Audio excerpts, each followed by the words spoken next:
ഈ ഫോട്ടോയിലുള്ളത് ആരെല്ലാമാണെന്ന് മനസ്സിലായോ? ഇത് തമിഴ് നടൻ സത്യരാജും പിന്നെ ആ കുട്ടി നമ്മുടെ ഫഹദ് ഫാസിലുമാണ്. അടുത്തിടെ ഒരു തമിഴ് യൂട്യൂബ് ചാനലിന് നൽകിയ അഭിമുഖത്തിലാണ് ഈ ചിത്രത്തെക്കുറിച്ചുള്ള കഥ സത്യരാജ് വെളിപ്പെടുത്തിയത്.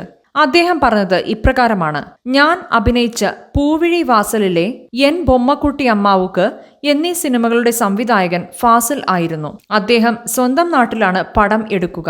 ഈ 2 പടങ്ങളും ആലപ്പുഴയിലാണ് ചിത്രീകരിച്ചത്. ആ സമയത്ത് ഒരു ദിവസം ഉച്ചയൂണിന് അദ്ദേഹത്തിന്റെ വീട്ടിൽ പോയി. ഭക്ഷണം കഴിഞ്ഞ ശേഷമായിരുന്നു ഈ ചിത്രമെടുത്തത്. അപ്പോൾ ഫഹദ് ചെറിയ കുട്ടിയാണ്. ഞാൻ മടിയിലിരുത്തി ഫോട്ടോ എടുത്തു. ആ ഫോട്ടോയാണ് ഇത്. അന്നത്തെ ആ കുട്ടിയാണ് ഇന്ന് മാമന്നൻ സിനിമയിലും ആവേശത്തിലുമൊക്കെ ഗംഭീരമായി അഭിനയിച്ച ഫഹദ് എന്ന് ഞാൻ അറിഞ്ഞിരുന്നില്ല.